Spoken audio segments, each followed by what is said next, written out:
Kwa jina naitwa Fanikio Mwakalinga, ni mkazi wa Ilala Pugu. Mimi nilifika katika hospitali yetu ya taifa Muhimbili tawi la Mloganzila tarehe 22 mwezi wa 6 mwaka 2025 nikiwa na lengo la kuja kujifungua.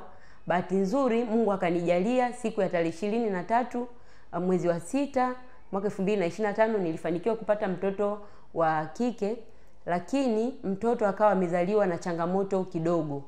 Mtoto alipokuwa na changamoto, nikashauriwa na madaktari kwamba sitoweza kuruhusiwa kukaa naye au kuwa naye, atakuwa katika uangalizi maalum.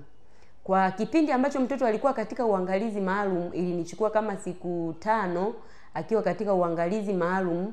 Hivyo madaktari wakashauri kwamba niendelee kukamua maziwa na yatatunzwa na kitengo maalum ambacho kinapatikana hapa katika hospitali ya Muhimbili Mloganzila, na mimi nikakubali nikaanza. Kwa mara ya kwanza nilianza na miezi 40, baadaye ikaja 80 na ikatokea mpaka kwa siku nikawa naweza kukamua miezi 200 mpaka 500 kwa siku moja.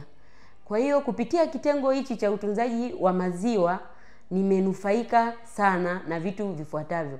Kwanza, afya ya mwanangu imeimarika baada ya kutoka kwenye uangalizi maalum, kwa sababu nilikuwa na maziwa yote ambayo yalihitajika kutumika na mwanangu kuanzia siku ya kwanza alipozaliwa mpaka anapoendelea. Hamna kitu ambacho nilipoteza wala maziwa yote ambayo yalimwagwa. Maziwa yote yalitunzwa. Lakini faida ya pili, imenisaidia mimi kama mama kuimarika kwa wakati, kwa sababu nimepata muda wa kupumzika, na kipindi ambacho nilikuwa napumzika sikuwa na stress wala tension ya kumnyonyesha mtoto, kwa sababu mtoto wangu alikuwa na chakula cha kutosha. Hivyo nilitumia wasaidizi wakaweza kumpatia mtoto maziwa akayatumia na kuimarika zaidi na zaidi.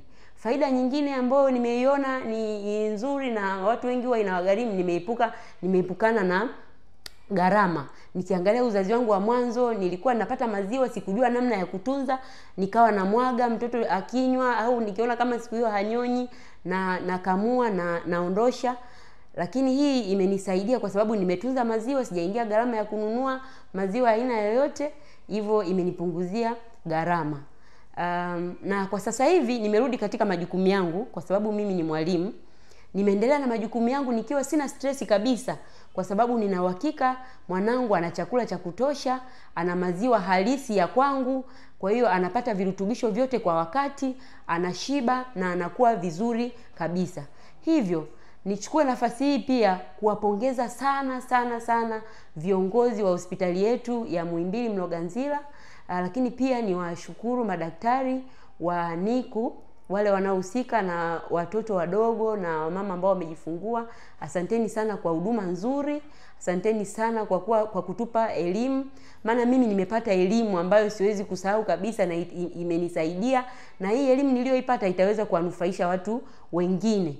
Nimepata kujua namna nzuri ya kupasha maziwa, namna nzuri ya kukamua maziwa na kutunza kwa usahihi, ili yasipate matatizo yoyote na yakafae kutumika kwa mtoto.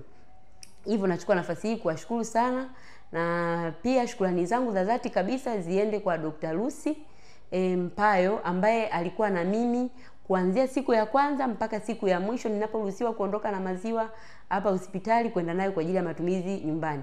Lakini hakuishia hapo, aliendelea kunipigia simu na kunijulia hali na kujua namna gani naendelea kutunza maziwa na kujua kama naendelea vizuri au nina changamoto yoyote.